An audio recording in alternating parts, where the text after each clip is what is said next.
Hello friends, मैं रात में आपका स्वागत करता हूं एग्जाम मस्ती में। और दोस्तों, इस बार मैं आपके लिए काफ़ी एक महत्वपूर्ण चैप्टर अकबर लेकर के आया हूं और इसके बारे में हम पहले भी पढ़ चुके थे, तो हम इसको एक बार फिर से रिवीजन करेंगे। ठीक है। और इससे पहले मैं आपके लिए एक काफ़ी काफ़ी छोटा सा और बहुत बढ़िया मोटिवेशनल क्यूट्स लेके आया हूँ। इसको एक बार सुनिएगा और आपको काफ़ी अच्छा लगेगा। कि खोल दे पंख मेरे कहता है परिंदा। क्या कहता है? खोल दे पंख मेरे कहता है परिंदा, अभी उड़ान मेरी बाकी है। खोल दे पंख मेरे कहता है परिंदा, अभी मेरी उड़ान बाकी है। जमी नहीं है मंजिल मेरी, अभी पूरा आसमान बाकी है। ठीक है। तो इसी के साथ, इसी एक छोटे से और इतने प्यारे क्विट्स के साथ हम स्टार्ट करते हैं अकबर। ठीक है। अकबर एक महान शासक, एक महान राजा हुआ था अपने समय में। और इसी के बारे में हम जानेंगे कि अकबर अपने काल में क्या क्या किया था और इसका महत्वपूर्ण काल किस तरह से और इससे किस तरह से क्वेश्चन पूछे जाते हैं। आज हम इसके बारे में जानेंगे, सीखेंगे। तो देखिएगा कि अकबर अकबर जिसका जन्म 15 अक्टूबर कब हुआ था? 1542 को हुआ था। अकबर का जन्म एक हिंदू राजा के यहाँ हुआ था, हिंदू राजा के महल में हुआ था। और वो हिंदू राजा कौन थे? तो अमरकोट के हिंदू राजा राणा वीर साल के महल में हुआ था। कहाँ? राणा वीर साल के महल में होता था। कभी कभी ये क्वेश्चन पूछा जाता है कि अकबर का जन्म किस राजा के महल में हुआ था और वह हिंदू राजा का नाम क्या था। ठीक है। तो इस तरह से क्वेश्चन पूछे जा सकते हैं। तो ये याद रखिएगा, अकबर का जन्म 15 अक्टूबर 1542 को अमरकोट के हिंदू राजा राणा वीर साल, कौन सा राजा? राणा वीर साल के महल में हुआ था। आपको पता होगा कि अकबर के जन्म के पहले जब 1540 में कन्नौज और बिलग्राम का जो युद्ध हुआ था शेरशाह सूरी के साथ, तो उस युद्ध के बाद हुमायूं भाग करके गया था। और हुमायूं के भागने के बाद ही वह हिंदू राजा के यहाँ जाकर के ठहरा था। उस समय ही इसका अकबर का जन्म हुआ था। अकबर की माता का नाम क्या था? तो अकबर की माता का नाम हमीदा बानो बेगम था। क्या था? हमीदा बानो बेगम। और अकबर के पिता का नाम को पता ही है, हुमायूं। हुमायूं किसका पुत्र था? तो हुमायूं बाबर का पुत्र था। ठीक है। तो अकबर की माता का नाम हमीदा बानो बेगम था। और अकबर की माता के पिता का नाम क्या था, यानी कि अकबर के नाना जी का नाम क्या था? तो साथ में ये भी देखिएगा कि हमीदा बानो बेगम किसकी पुत्री थी। अगर कभी क्वेश्चन पूछ दे तो ये याद रखिएगा कि मीर अली अकबर जामी की पुत्री थी हमीदा बानो बेगम।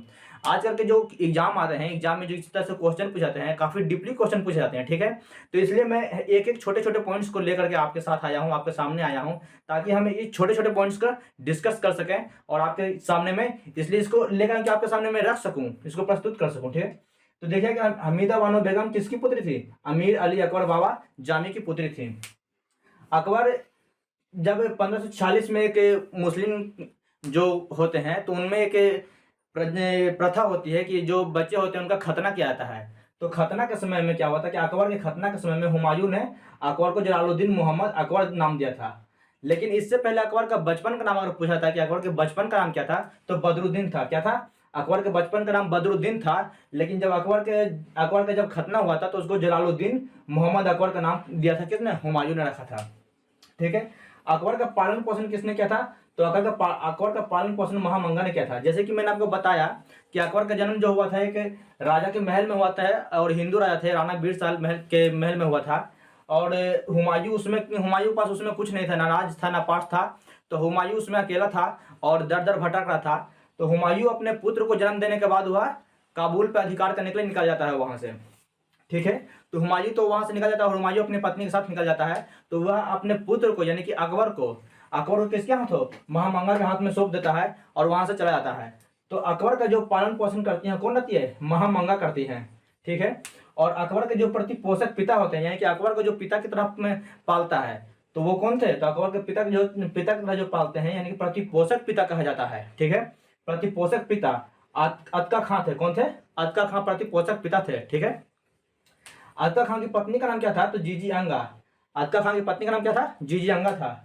और जब अकबर खान के संरक्षण की बात किया जाता है कि अकबर खान का बचपन से संरक्षण किसने किया था, इसमें अकबर के जीवन काल में जो ये तीन लोग जो है काफी महत्वपूर्ण हो जाते हैं, क्योंकि इससे क्वेश्चन पूछा जाता है कि अकबर का संरक्षक कौन था, अकबर के प्रतिपोषक पिता कौन थे, अकबर के पालन पोषण करने वाली माता कौन थी। ये तीन लोग काफी महत्वपूर्ण होते हैं।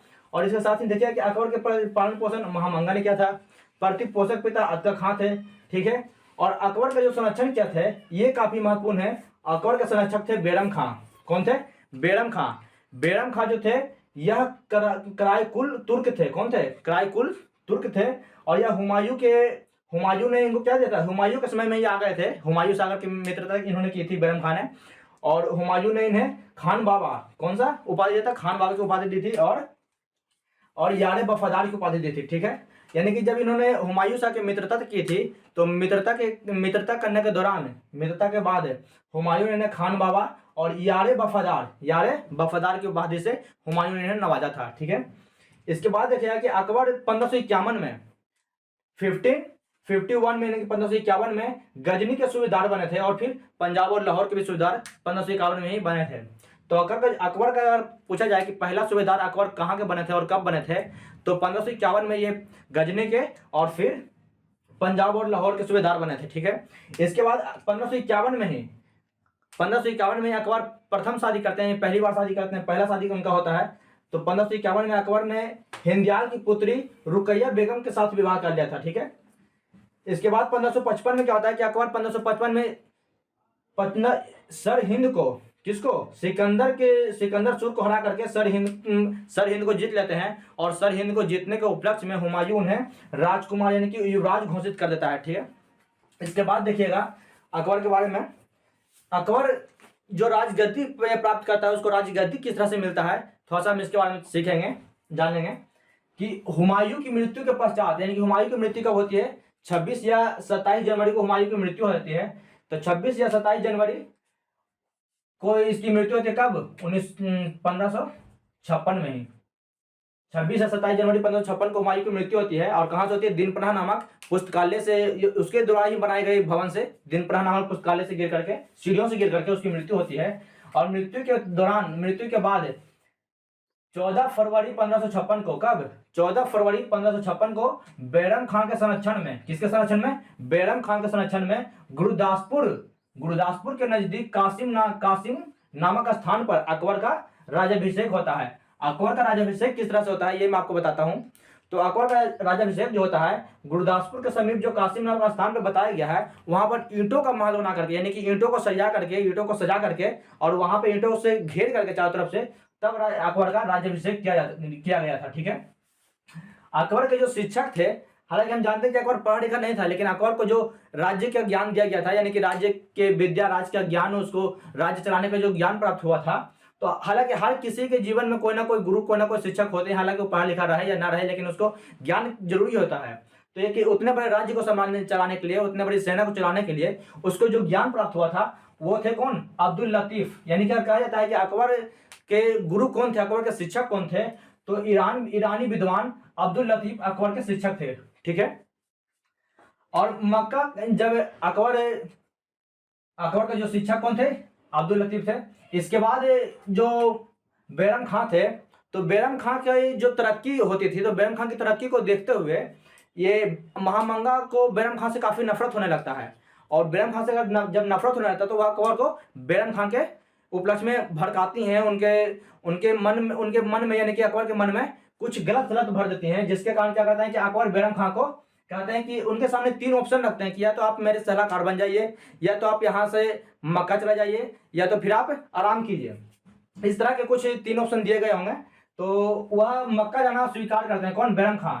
और बैरम खां मक्का की यात्रा पे जब जा रहे होते हैं तो मुबारक खां के द्वारा, किसके द्वारा, मुबारक खां के द्वारा बैरम खां की हत्या करवा दी जाती है। ठीक है, तो कहाँ, पाठन नामक स्थान पर बैरम खां की हत्या किसने कर दी थी, मुबारक खां ने कर दी थी। तो ये भी आपसे पूछा जा सकता है क्वेश्चन कि बैरम खां की हत्या किसके द्वारा करवाई, किसने की थी, तो किसने की थी, मुबारक खां ने कर दी थी। इसके बाद देखिएगा अकबर ने बैरम खां को कौन कौन सी उपाधि दी थी, ये देखिए। तो अकबर ने इनको दी थी खाने की उपाधि किसने दी थी, अकबर ने बैरम खां को दी थी। साथ में खान बाबा की उपाधि किसने दी थी, अकबर ने दी थी, किसको, बैरम खां को दी थी। फिर 5 नवंबर 1556 ये डेट सभी को याद होगा, पानीपत का प्रथम युद्ध हुआ था। 5 नवंबर 1556 को पानीपत का प्रथम युद्ध हुआ था, और यह युद्ध किसके साथ हुआ था, अकबर और हेमू के बीच हुआ था। तो पानीपत का जो द्वितीय युद्ध हुआ था 5 नवंबर 1556 को अकबर और हेमू के बीच हुआ था। और इस युद्ध के जो प्रत्यक्षदर्शी थे, यानी कि कहा जाता है कि कोई ना कोई जब युद्ध होता है, कोई घटना जब घटता है तो उसको देखने वाला, पूर्ण तरह से देखने वाला कोई होता है एक। तो इस युद्ध के जो प्रत्यक्षदर्शी थे, इतिहासकार जो थे, ये थे आरिफ कंधारी। ये क्वेश्चन एग्जाम में कभी कभी पूछा जाता है, और ये काफी डीपली क्वेश्चन है, तो इसको लिख लीजिएगा या तो फिर इसको याद कर लीजिए किसी तरह से भी, कि जो पानीपत का द्वितीय युद्ध हुआ था, उस युद्ध के प्रत्यक्षदर्शी कौन थे, प्रत्यक्षदर्शी इतिहासकार कौन थे? तो आरिफ कंधारी थे। कौन थे? आरिफ कंधारी द्वितीय पानीपत के प्रत्यक्षदर्शी इतिहासकार थे। इसके बाद पानीपत का प्रथम युद्ध कब हुआ था? 1526 में हुआ था। बाबर और इब्राहिम लोदी के बीच हुआ था। लोदी वंश का अंतिम शासक इब्राहिम लोदी। ठीक है। इसके बाद 1562 में अकबर ने आमेर के राजा भारमल की पुत्री जोधाबाई, यह नाम सभी ने सुना होगा और कभी का आप लोग ये सीरियल भी देखते होंगे जोधा अकबर, तो यही है जोधाबाई। तो जोधाबाई से विवाह होने के बाद, जोधाबाई का विवाह कब हुआ था अकबर के साथ? 1562 में। जोधाबाई किनकी पुत्री थी? तो राजा भारमल की पुत्री थी। राजा भारमल आमेर के राजा थे। तो ये ध्यान रखिए कि अकबर 1562 में आमेर के राजा भारमल की पुत्री जोधाबाई से विवाह कर लेते हैं। और 1562 में अकबर क्या करते हैं? दास प्रथा का अंत कर देने की शादी करने के बाद अकबर के, जब जोधाबाई एक हिंदू रानी थी, हिंदू थी क्योंकि वह एक जब शादी होने के बाद जब महल में आई थी तो ये अपने मूर्ति को लेकर के साथ में आती हैं और ये इनका प्रभाव इस तरह से अकबर पे पड़ता है कि अकबर धीरे धीरे बदलने लगते हैं। और अकबर 1562 में क्या करते हैं? दास प्रथा का अंत करते हैं। और 1563 में तीर्थ यात्रा करके क्या करते हैं? समाप्ति करते हैं। यानी कि जब तीर्थ यात्रा कर क्या होता है कि जब कहीं कोई मंदिर या फिर कोई गुरुद्वारा ये सब जो होता है तो हिंदुओं को कहीं पे जाने के लिए रोक लगाया जाता था, उनसे कर लिया जाता था कि आप पहले कर दो तब आप तीर्थ यात्रा पे जा सकते हैं, या अन्यथा आप नहीं जा सकते हैं। तो अकबर ने 1563 में क्या किया? तीर्थ यात्रा कर को समाप्त कर दिया था और 1562 में दास प्रथा का अंत किया था। इसके बाद 1564 में जजिया कर की समाप्ति। जजिया कर के सर्वप्रथम किसने लगाया था? सबसे पहले जजिया कर भारत में किसने लगाया था? तो ये था मोहम्मद बिन कासिम। भारत पर आक्रमण करने वाला प्रथम मुसलमान मोहम्मद बिन कासिम था, जिसने भारत में सबसे पहले जजिया कर लगाया था। ठीक है। तो मोहम्मद बिन कासिम ने सबसे पहले जजिया कर लगाया था। उसके बाद पूछा जाता है कि ब्राह्मणों पर सबसे पहले जजिया कर किसने लगाया था? तो फिरोज तुगलक थे। कौन थे? फिरोज तुगलक थे, जो ब्राह्मणों पर सबसे पहले जजिया कर लगाए थे। और उन जजिया कर को किसने समाप्त किया था? दास प्रथा का, यानी कि जजिया कर का समाप्त 1564 में अकबर के द्वारा किया गया था। ठीक है। अकबर ने अपने समय में, अपने काल में जजिया कर को समाप्त कर दिया था। इसके बाद अकबर के दरबार में एक रसोइया था, और उस रसोइया का भी एक महत्वपूर्ण स्थान था अपने समय में, अकबर के समय में। तो उस रसोइया का नाम भी जानना जरूरी है। अकबर के समय में जो रसोइया थे उनके दरबार में, वो थे हकीम हुकाम। कौन थे? हकीम हुकाम उनका नाम था, और काफी वो भी महत्वपूर्ण थे अकबर के समय में, तो इसलिए इनका जिक्र किया जाता है। तो ये भी नाम याद रखिएगा कि कभी क्वेश्चन पूछ सकता है कि अकबर के दरबार में जो रसोइया थे उनका नाम क्या था? तो हकीम हुकाम थे। कौन थे? हकीम हुकाम उनका नाम था। ठीक है। अकबर के दरबार में 9 रत्न थे। अगर पूछा था कि कौन से मुगल शासक के दरबार में 9 रत्न हुए थे, तो अकबर के दरबार में 9 रत्न हुए थे।